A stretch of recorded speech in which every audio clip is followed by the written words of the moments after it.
Where do I find auditions? Where do I find auditions? Where do I find auditions? Now let me say something very, very important. Two main types of projects that are listed. Let's talk about casting platforms. This is very important for you to learn these things. They are the exact things you are going to be building an action plan around. The role of a talent agent and a talent manager.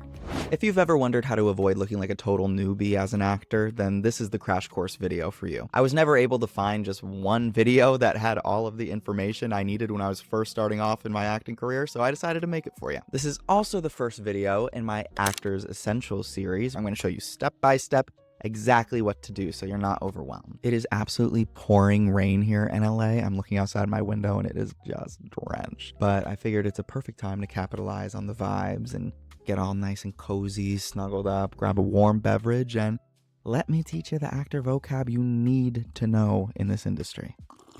I hope the coffee drinking isn't coming off as creepy. Part of me feels like it's coming off as creepy. So first, let's talk about casting platforms. Where do I find auditions? Where do I find auditions? Where do I find auditions? Neil, please just tell me. Whoa, that did not go with the comfy cozy vibe, did it? Here are all your casting platforms. So casting platforms can vary by market that you're in. New York, LA, Atlanta, Chicago, Toronto, Vancouver, England. These are the biggest platforms that I think you would most likely be starting with. Actors Access, Casting Networks, Casting Frontier, Backstage, and Spotlight for my English folks. Yes, I got you in the mix. 110%, I think this is the platform you should be starting off with, Actors Access. It is one of the cheapest. It also has a lot of TV, film, student film, short film, auditions, voiceover, yada, yada, yada. Some theater auditions in there too. But that is most likely where you'll be starting. Additionally, your Actors Access connects to a program called Breakdown Services. Breakdown Services you will never use. Breakdown Services is for your agents and managers that you'll get down the line. That is their portion of like Actors Access. So basically, I have an Actors Access account. It is my personal account. I can submit to some projects on there, right? They're usually the lower tier projects, I'm just being honest. And then Breakdown Services is what your representation will have. They link it to your Actors Access profile when they sign you. So that means your Actors Access profile is now what they use to submit you for the bigger projects. Those are your Netflix and Hulu and NBC, ABC, CBS, all the big time stuff. They are the ones submitting you on those. But this is very important to know, and this is why you should check out my other video on how to set up your Actors Access profiles, because that is what your agents will be submitting. Okay, enough love for that. We'll get more into the weeds on Actors Access later. Casting Networks. Casting Networks I recommend if you're very interested in commercials and also background work when you're first starting out. I think that is one of the #1 places to find both of those. Caveat, Casting Networks is one of the more pricier platforms, just so that you're aware. However, all of these platforms have tiered programs, so check in with what you're feeling at that moment, what you can genuinely pay for, and you'll get there for the more premium subscriptions. Casting Frontier, commercials down. That is mostly used for agents and managers, so yes, you'll probably get it one day when you sign with one, but I would not start off there. Where's my theater people at? Where's my musical theater people at? Where's my New York performers at? Backstage. Backstage is the biggest platform for theater, I'd say. I know a lot of my New York friends who are living there use it a lot all the time, really. I'm in LA, I'm not really focused on theater, I'm more on TV and film, so I don't pay for a Backstage account.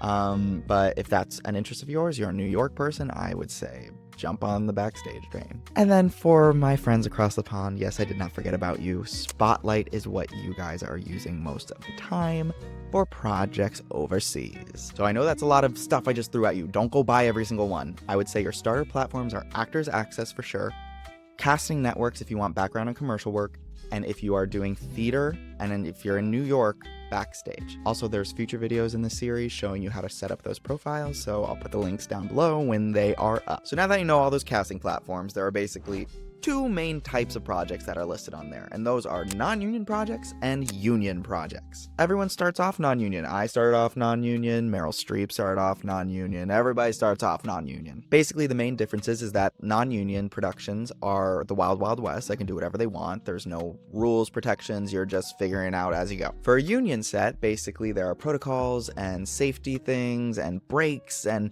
food that you must eat at certain times, all put into your contract so that you're kept safe and you can do your job, everyone can do their job much more cleanly, and it's not the Wild West. There's a union and non-union project. The main union to know for actors is Equity, which is for theater. Also, it's AEA, Actors Equity Association. Everyone calls it Equity. Call it Equity, be a cool kid. Basically, everything else an actor would be in is called SAG-AFTRA.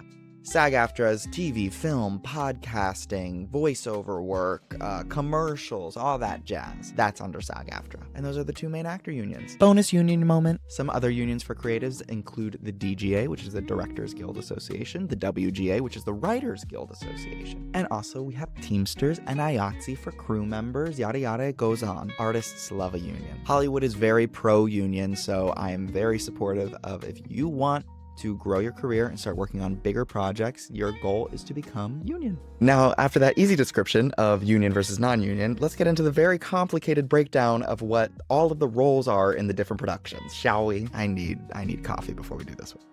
It's getting kind of cold. Now, I know it sounds like I'm throwing a lot of jargon at you, and it sounds a little bit too much right now. Good thing you can come back to this video and check it out and really learn it and memorize it and everything, but this is very important for you to learn these things because they are the exact things you are going to be building an action plan around, whether you want to be doing this kind of role, whether you're going to be working on this kind of project. These are things you need to know in order to set up a trajectory for yourself to reach your goals. It all starts off with education, people. So that being said, this is going to be kind of in the weeds here. Stay with me. I'm going to help you through it. I'll hopefully make it a little fun. These are what all of your roles would be listed as in the breakdowns and what you'd be cast in. Disclaimer, I'm going to be explaining this as a bottom-up approach. That does not mean I think that the bottom is actually the bottom. I'm just genuinely going off of what usually pay grade is. So usually it's pay grade starts here, we work our way up, pay grade gets bigger. That doesn't mean that these people are not very important to the entire project. Let me make that clear. Easiest place I think to start is TV. We're going to divide it into two main categories of principal and non-principal. Principal means that you have lines. You are speaking in the show. You can be heard. Non-principal means that you are a performer on set who does not have lines. Let's start off with the non-principals. A background performer is the first non-principal. A background performer is someone who fills out the scene of a set. They are usually in the foreground of the scene, and they are made to make the scene feel more real. When people go to a cafe, they're not the only one sitting in there all the time. Usually there's someone else drinking a coffee in the corner or something like that. I'm sure you already knew what a background performer is. Note of etiquette, they are not called extras. Note of etiquette. Extra is an outdated term that doesn't actually value what a background performer does. So don't use it, I'm trying to help you. Next, we have a stand-in. A stand-in is someone who is not actually in the show. Lighting crew and camera and everyone needs to actually frame up the shots, and to do that, they need a person standing there who's actually resembling the actor. So a stand-in performer is usually someone who resembles the actor who's actually in the show, and they stand there for all the lighting. A photo double is similar to a background actor where they are in the scene, they are actually in the show, but you do not actually see their face. So they are brought in because, say, they need to refilm a scene and they don't want to have the main principal actor there that day to refilm that scene. They're not actually needed because just their back of their head showing. Someone might be hired as a photo double because they can resemble that actor. They have the same body type and hair and whatever, and they just got to shoot the back of their head. They could pay that person less, so they're going to do it. Okay, got it? Good. Yikes, I already need another sip.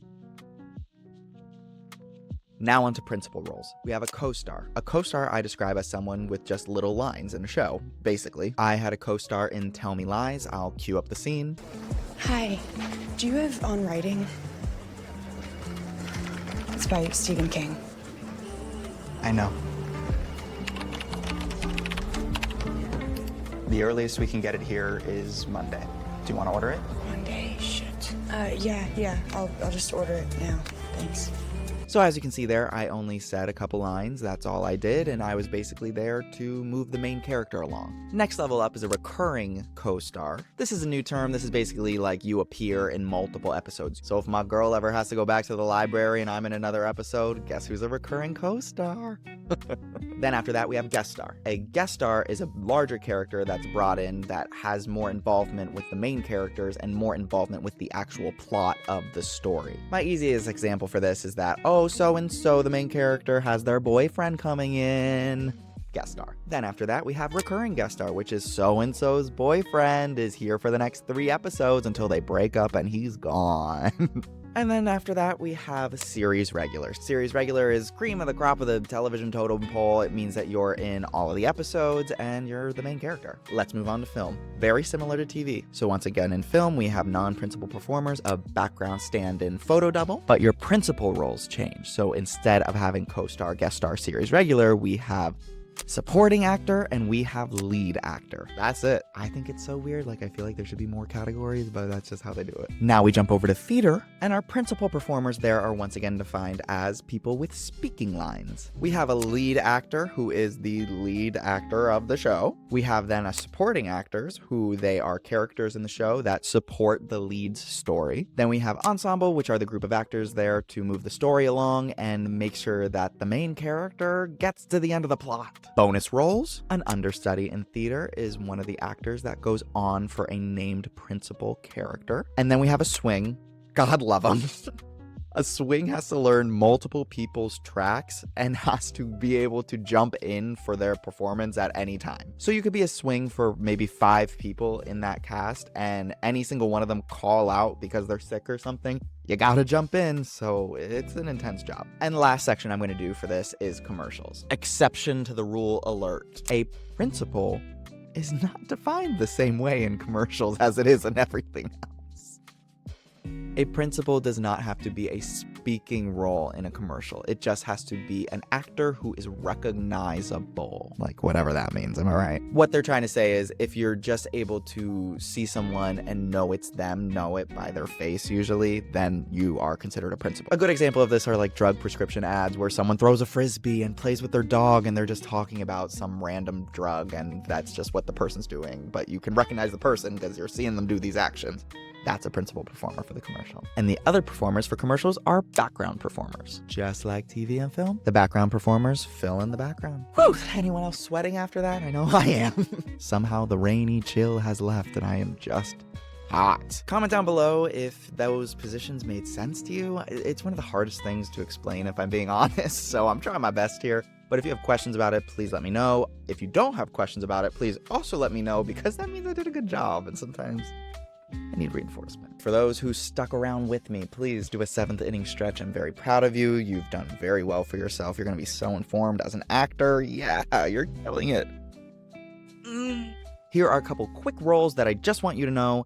I'm not even going to go into explaining them, but it's just to give you an idea of who you might come across on set, and we can go into it farther in a future video. Director, DP, writer, producer, executive producer, AD, second AD. The mic is falling. And I can't put my pinky up for a 10th one, so we're just going to call it there. Give me a thumbs up below if you want me to continue on explaining some of those roles. I'd be happy to do it for you. Okay, these 3 are very, very important to know, and you will be working very closely with them. And the first one I'm going to say is a talent agent. But what about a talent manager? I'm so glad you brought that up. The role of a talent agent and a talent manager have slowly become more and more blurred as the years go on. Let me be real. Traditionally, an agent is someone who would just submit you for roles, flat out, submitting. A manager was someone who would craft your career for you and really manage how things go overall. Those lines have been blurred. Now, talent managers very commonly send in submissions just like a talent agent would. Give me a like if you want me to continue this conversation in a future video. I'd be happy to talk about the differences of a talent agent and manager now and the pros and cons. There's way too many to go into in this episode. We're already taken for time here. Now let me say something very, very important. There is no, say it with me, there is no such thing as a casting agent. My mama always told me that I need to get myself in front of a casting agent. I know, it doesn't exist. I'm so sorry to tell you. I went through this same thing. I was like, what? It doesn't exist. There is only one term, and it is called a casting director. That is the only term you should use. Never use the term casting agent. People will think you're a newbie. The casting director are the people casting the projects, flat out. And casting directors very much work similarly to actors where they are on a project-to-project basis. Speaking of casting directors, it's very important to start beefing up your resume and making your materials all nice and shiny so they bring you in for roles. So click on the link below if the next video in the series is out already so you can get started on finding out your actor types. If it's not out yet, click subscribe, hit the bell, and then you'll get a notification next Sunday when I put it out. I'm very happy you decided to join this actor community, get snuggled up and cozy with me today as we learn about all this vocab. I'm very proud of you for going through it all, and don't be afraid to rewind and memorize. And I'll see you next week.